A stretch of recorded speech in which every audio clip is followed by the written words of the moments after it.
નમસ્કાર, India news ગુજરાતની વિશેષ રજૂઆતમાં આપનું સ્વાગત છે. દર્શક મિત્રો, આજે આપણે એક એવી વ્યક્તિને મળવાના છીએ કે જે તાજેતરમાં જ ગુજરાતમાં મંત્રીમંડળ બદલાયું અને એમાં એમને આરોગ્ય મંત્રીનો હવાલો સોંપવામાં આવ્યો. જી હા, ઋષિકેશભાઈ પટેલ દિલ્હી આવ્યા છે અને એમની સાથે આપણે ચર્ચા કરીશું ગુજરાતની આરોગ્યને લગતા કેટલાક વિવિધ મુદ્દાઓ પર. ઋષિકેશભાઈ, આપનું સ્વાગત છે ઇન્ડિયા ન્યૂઝ ગુજરાતમાં.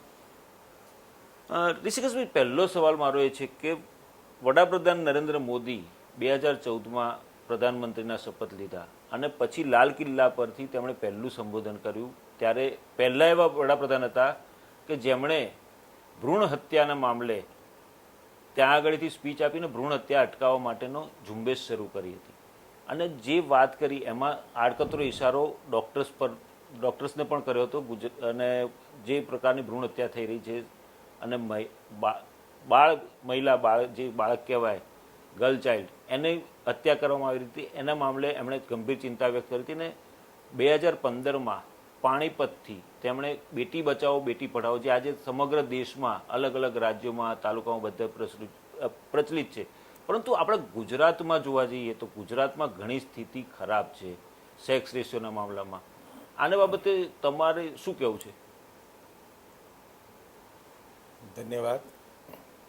આદરણીય પ્રધાનમંત્રી મોદી સાહેબ જ્યારે ગુજરાતના તત્કાલીન મુખ્યમંત્રી હતા એ વખતે કેવળ સરકાર ચલાવવાના હેતુથી નહીં, પરંતુ સામાજિક સુરક્ષા અને સમાજની અંદર ક્યાંક નાના મોટા જ્યાં પણ રેડ સિગ્નલ બતાવવાના હોય ત્યાં સમાજને બતાવવાનું ચાલુ કર્યું. કેવળ બેટી બચાવો બેટી પઢાઓ નહીં, પરંતુ સ્વચ્છતાની વાત અને જે હાલ પર્યાવરણ મુદ્દે આખી દુનિયા ઝઝૂમી રહી છે એવા મુદ્દાઓ આવરી અને ગુજરાત સાથે હવે જ્યારે પ્રધાનમંત્રી બન્યા આદરણીય મોદી સાહેબ, એ વખતે આખા દેશની અંદર પણ આ જ પ્રકારે સામાજિક સુરક્ષા અને જ્યાં જ્યાં સમાજને બતાવવાની જરૂર હતી, લાલ બત્તી ધરવાની જરૂર હતી, એ ત્યાં તમામ જગ્યાએ એમને આવા વિષયોની સાથે સરકાર છેવાડાના માનવી સુધી પહોંચવાનો પ્રયત્ન અને સાથે સાથે સમાજની અંદર જે વાતો બધાને ખબર હતી બરાબર, પરંતુ ક્યાંક ને ક્યાંક ઇગ્નોર થતી હતી અને એ મુદ્દાઓ કેવળ સામાજિક સંસ્થાઓ, એનજીઓઝ અને સમાજસેવીઓ કરે એવું નહીં, પરંતુ સરકાર પણ એ બાબતોમાં આગળ આવી અને એ મુદ્દાઓની સાથે ક્યાંક કાયદાઓ કડક કરવા પડે તો એ કડક કરીને પણ ગુજરાતમાં બેટીને બચાવવા માટેના કાયદાઓ સૌથી વધારે કડક કરી અને આદરણીય મોદી સાહેબ ગયા. એના પછી આજે જે હાલત 2001 પહેલાં ખરાબ હતી, આજે એની અંદર ઘણો બધો સુધાર જોવા મળે છે. જે હજારે અમારા ઉત્તર ગુજરાતની અંદર અને એમાં પણ ખાસ કરી ઉત્તર ગુજરાતમાં અને મહેસાણા જિલ્લામાં લગભગ 729 દીકરીઓનો જન્મ 1000ની સામે આજે લગભગ 900ની આજુબાજુ આવી ગયો છે. બહેતર ધીમે ધીમે આ બાબત હવે દીકરીઓને મહત્વ આપવાનું અને દીકરીઓ જમીન ઉપર અવતરે એના માટેના પ્રયત્નો સરકારે કર્યા છે. એની સાથે કેટલીય સમાજસેવી સંસ્થાઓ એમાં જોડાઈ અને પરિણામે સારામાં સારા રિઝલ્ટ આપણે એમાં મેળવી શકીએ. બરાબર. પણ ઋષિકેશભાઈ, મારો જે સવાલ છે કે ગુજરાતમાં સુરત, આખા દેશના આપણે આંકડા જોઈએ 2011નું સેન્સસ છે તો આખા દેશમાં 943 છે સેક્સ રેશિયો. પુરુષ સામે મહિલાની સંખ્યા 943 છે. ગુજરાતમાં લગભગ 919 જેટલી છે. પરંતુ સુરત ડિસ્ટ્રિક્ટ 2011ની સેન્સસ પ્રમાણે સુરત સૌથી વધુ સાક્ષર જિલ્લો છે, 85%. પરંતુ જે પ્રકારનું ત્યાં આગળ સેક્સ રેશિયો છે એ ઘણો ઓછો છે અને ચિંતાજનક છે. લગભગ 787નો જ છે. મેં 2020માં એક આર્ટિકલ લખ્યો હતો અમારા ન્યૂઝપેપરમાં, એમાં પણ આખું રિસર્ચ કરીને આખું તૈયાર કર્યું હતું અને એમાં બહુ ચિંતાજનક વસ્તુ હતી. તો આટલું બધું ચિંતાજનક કેમ? કારણ કે સામાન્ય રીતે એવું કહેવાય છે કે સાક્ષરતા જ્યાં વધારે હોય ત્યાં સેક્સ રેશિયો પણ સિમિલર જતો હોવો જોઈએ, પરંતુ સુરતમાં જિલ્લામાં જોવા જઈએ તો ઘણો ઓછો છે. શું કહેવું છે તમારું આ મામલે?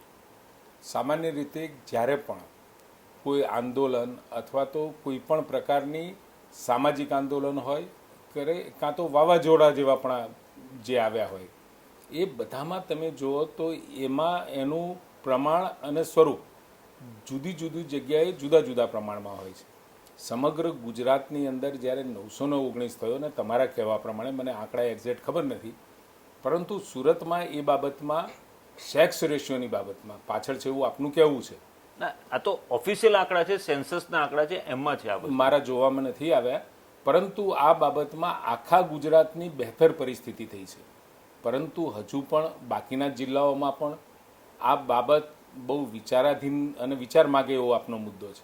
એટલે આગામી સમયમાં એવા ફોકસ કરી એવા પ્રોજેક્ટેડ જિલ્લાઓમાં પણ આ બાબતનું મુહિમ અથવા તો એક પ્રકારની એને ગતિ લાવવાનું સરકાર ચોક્કસ પ્રયત્ન કરશે. સમાજસેવીઓ, એનજીઓ બધાને ભેગા કરી અને આમાં સુધારો કેવી રીતે આવે એનો પ્રયત્ન સરકાર ચોક્કસ કરશે. પણ જે રીતે 1994માં ભ્રૂણ હત્યા અટકાવવા માટે PCPNDTનો કાયદો લાગુ કર્યો કેન્દ્ર સરકારે, અને જે પ્રકારનો લાગુ થયો અને જે લાગુ થવું જોઈએ ગુજરાતમાં ઇમ્પ્લિમેન્ટેશન થયું, પરંતુ એનું જ્યાં જે પ્રકારનું ઇમ્પ્લિમેન્ટેશન થવું જોઈએ, એક્ઝિક્યુશન થવું જોઈએ, એ થતું નથી. અને જે સુપ્રીમ કોર્ટે પણ એને ડિરેક્શન્સ અને ઓર્ડર્સમાં કહેલું છે કે બને એટલા ઝડપથી PCPNDTના અગેન્સ્ટમાં જે ડૉક્ટર્સે ભંગ કર્યો હોય એની સામે જે કેસ હોય એ તાત્કાલિક અસરથી સુનાવણી કરીને એના ચુકાદા લાવે છે. પણ આપણે ગુજરાતમાં જોઈએ તો 10-10 વર્ષ સુધી લંબાયેલા છે.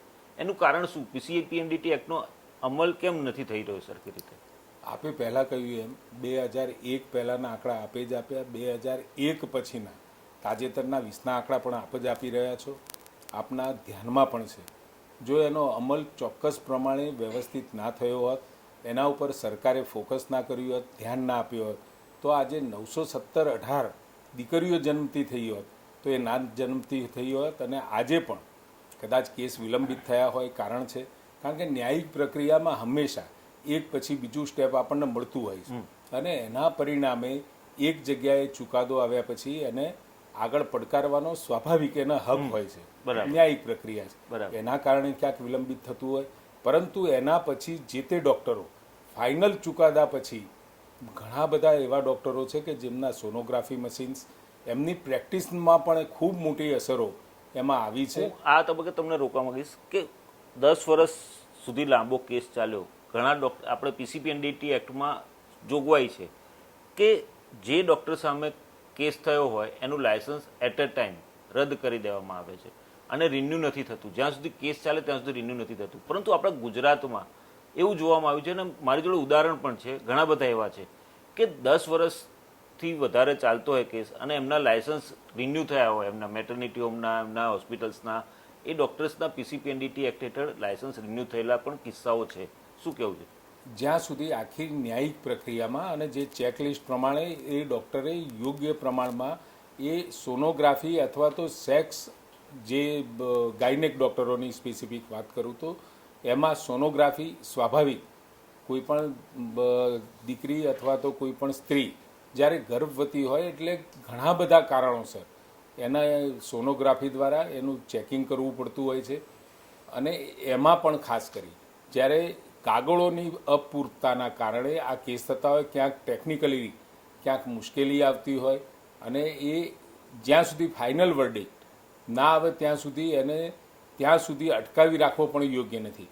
કેટલાક રિસ્ટ્રિક્શનો સાથે અને વધારે કડક કરી અને એટલા સમય પરથી એને છૂટ પણ આપીએ છીએ. પણ જોગવાઈ એવી પણ કહે છે PCPNDTમાં કે જે ડૉક્ટર્સને એક્વિટ કરવામાં આવે, બરી કરવામાં આવે કોર્ટમાંથી, તો આપણી પાસે CDHO પાસે કે એપ્રોપ્રિએટ ઓથોરિટી છે, એની પાસે રાઇટ્સ છે કે એ ઉપલી અદાલતમાં પડકારવું જોઈએ. ઉપલી અદાલતમાં ક્યાંય પડકાર્યું નથી આપણે તરફથી, અને એ લોકોને લાયસન્સ ઇસ્યુ થાય છે. તો આ સંજોગોમાં રાજ્ય સરકારના આરોગ્ય મંત્રી તરીકે શું એક્શન લેશે સરકાર? આમાં જ્યારે કોઈ પણ કેસ ચાલતો હોય અને એમાં જે વ્યક્તિ આરોપી હોય અને એ આરોપી થયા પછી છૂટી જતો હોય, અથવા તો ક્યાંક કાગળોની અપૂરતાના કારણે અથવા તો ટેકનિકલ રીઝન્સ, અને બધા ડૉક્ટરો જો એમાં ગુનેગાર એવું ના હોય, પરંતુ કાગળોના કારણે, પેપર્સના કારણે, અમુક રેકોર્ડ સાચવવાના કારણે અથવા તો ન સાચવ્યો હોય, આ બધા મુદ્દાઓને લઈ અને ડૉક્ટર ગુનેગાર જ જો પુરવાર ના થતો હોય તો પછી એને આગળ કેવળ ન્યાયિક પ્રક્રિયામાં સરકાર ખર્ચો કરી આગળ પણ જો રિઝલ્ટ એ જ આવવાનું હોય, અને એમાં પણ જ્યારે કાયદાકીય સલાહ લઈ એમાં આગળ જવું કે ના જવું એ પણ નક્કી થતું હોય છે. બરાબર. પણ આપને એવું લાગે છે કે આઈવીએફ સેન્ટર ખુલ્યા, શરૂ થયા, આઈવીએફનો ટ્રેન્ડ આવ્યો અને જે પ્રકારે આઈવીએફ સેન્ટર શરૂ થયા છે અને એને કારણે સેક્સ રેશિયો ઘટતો હોય? I don't think so. એવું કંઈ આઈવીએફ સેન્ટરના કારણે સેક્સ રેશિયો ઘટે એવું બને નહીં. આઈવીએફ સેન્ટર તો કેવળ બાળકોની ઈચ્છા ધરાવવાવાળા વ્યક્તિઓ માટે જ એ ખુલતા હોય છે અને જે નિસંતાન હોય એ બાળકો પોતે આઈવીએફ સેન્ટરના માધ્યમથી એ પ્રયત્ન કરી અને પોતાનું બાળક આ દુનિયા ઉપર આવે એનો પ્રયત્ન કરે. બરાબર છે. હવે કોરોના ઉપર મૂવ થઈએ. કોરોના કાળમાં આપણી હમણાં તાજેતરમાં જ મંત્રીપદ તરીકે શપથ લીધા છે. એ પહેલાં જે સરકાર હતી અને કોરોના કાળ સમગ્ર વિશ્વને હચમચાવે છે, આપણે સૌ જાણીએ છીએ. પરંતુ ક્યાંક કમી રહી ગઈ હોય, બીજી વેવ વખતે જે કમી રહી ગઈ હોય અને ત્રીજી લહેરની શક્યતાઓ દેખાઈ રહી છે, વિશ્વના અન્ય દેશોમાં પણ આવી છે, ભારતમાં પણ આવવાની શક્યતાઓ છે, એક્સપર્ટ્સ કહી રહ્યા છે, પરંતુ હજી ક્યાં એવો અંદેશો આપણે ત્યાં જોવા મળતો નથી. પરંતુ આને માટે સરકારે શું પગલાં લીધા છે અત્યારે? પ્રથમ લહેર લોકડાઉન અને એ લોકડાઉન પછી જ્યારે ખુલ્યા પછી આપણે બચી ગયા હતા. એ દરમિયાન સરકારે બીજી લહેરની તૈયારી મોદી સાહેબના વિઝનના કારણે સમગ્ર દેશ કરી શક્યો હતો. પરંતુ વાયરસ મ્યુટેન્ટ થતાં એનું બિહેવિયર બદલાયું અને એના પરિણામે ઓલ ઓફ સડન ઓક્સિજનનું લેવલ જે ડાઉન થતું હતું એના કારણે ક્યાંક ને ક્યાંક મુશ્કેલીનો અનુભવ સમગ્ર દેશ અને દુનિયાએ પણ કર્યો છે. અને કદાચ ભારત તો આટલા બધા ક્રાઉડેડ અને આટલા બધી ગીચતા ધરાવતા જેને કહેવાય એવો આપણો દેશ, અને એ દેશની અંદર આજે બીજી લહેર પછી દુનિયાના બીજા દેશોની સાપેક્ષમાં એમની જનસંખ્યા અને જનસંખ્યાના પ્રમાણમાં આવતા કેસો, આપણી જનસંખ્યા અને એના પ્રમાણમાં આવતા કેસોમાં ઉત્તરોત્તર એટલો બધો ઘટાડો થયો છે. બહુ ઓછા પ્રમાણમાં આજે આપણા ત્યાં આ બીજી લહેરના કેસો આવી રહ્યા છે. અને ત્રીજી લહેરની વાત કરું તો હમણાં જ 100 કરોડ ડોઝ આપણે પૂરા કર્યા. પ્રથમ ડોઝ આપી દીધો, બીજા ડોઝની પણ શરૂઆત થઈ ગઈ છે ને એમાં પણ 50-60%, ક્યાંક 90%, 70% સુધી આખા દેશમાં જ્યારે વેક્સિનેશન થઈ રહ્યું હોય અને પ્રત્યેક વ્યક્તિને બંને ડોઝનું સુરક્ષા કવચ મળે એના માટે, અને એ પણ રસીકરણ તદ્દન નિઃશુલ્ક, કોઈ પણ રૂપિયો ચાર્જ કર્યા સિવાય સામાન્યમાં સામાન્ય વ્યક્તિને રસીકરણ મળે એના માટેનો પ્રયત્ન જે મોદી સાહેબે કર્યો એના પરિણામે આજે આખો દેશ ઉભરી રહ્યો છે. પણ બીજી લહેર વખતે રેમડેસિવિરનો વિવાદ હોય, રેમડેસિવિર ઇન્જેક્શન ન મળવા, ઓક્સિજનની કમી મહેસૂસ થવી, હોસ્પિટલ્સમાં બેડ ન મળવા, આ બધી પરિસ્થિતિઓ અને જે પ્રકારના નિર્ણયો જે તે સરકારે કર્યા, તે વખતની સરકારે જે કર્યા, તો હવે આવી પરિસ્થિતિ ઊભી ન થાય એના માટે અત્યારની સરકાર શું પગલાં ભરી રહી છે? સરકાર તો ભારતીય જનતા પાર્ટીની ગુજરાતમાં હતી, ભારતમાં પણ ભારતીય જનતા પાર્ટીની અને મોદી સાહેબના નેતૃત્વ હેઠળની સરકાર હતી. મેં પહેલાં કહ્યું એમ ગુજરાતે પણ ખૂબ સારું પરફોર્મન્સ ભૂતકાળમાં પણ આપ્યું હતું અને ભવિષ્યમાં પણ આપશે. જે બીજી લહેર દરમિયાન જેટલી સાધનો સગવડો ઊભા થયા હતા એના કરતાં ડબલ 2.5 ગણા દર્દીઓ એ જ વર્તણૂક પ્રમાણેના, એ જ વાયરસના વર્તણૂક પ્રમાણેના કેસ આવે તો 2.5 ગણી સગવડ, હું બધા આંકડા આપતો નથી, પરંતુ 2.5 ગણી 100ની જગ્યાએ કદાચ 250 દર્દીઓ આવે તો પણ એને ફેસ કરી શકીએ એ પ્રકારની વ્યવસ્થા ગુજરાત સરકારે કરી દીધી છે. બરાબર. વાત રહી રેમડેસિવિરની, તો રેમડેસિવિર ઇન્જેક્શન એ કાયમ વપરાતી આઇટમ્સ નથી અને એ રેમડેસિવિરનું ઉત્પાદન અને એ પહોંચાડવાની આખી પ્રક્રિયા શરૂઆતમાં ક્યાંક આપણને મુશ્કેલી પડી, પરંતુ આખા લહેરની અંદર છેલ્લો જે તબક્કો અઠવાડિયા 10 દિવસનો હતો બધું જ સ્ટ્રીમલાઇન થઈ ગયું હતું અને જેને જોઈએ અને રેમડેસિવિર મળી જાય એ રીતની પરિસ્થિતિમાં આદરણીય મનસુખભાઈના કારણે અને ખૂબ સારી રીતે આખી વસ્તુ ટેકલ થઈ અને પરિણામે જે પણ કેસીસ આવતા હતા એમાં ઉત્તરોત્તર ઘટાડો થયો અને ડેથ રેશિયો પણ ઘટ્યો. બરાબર.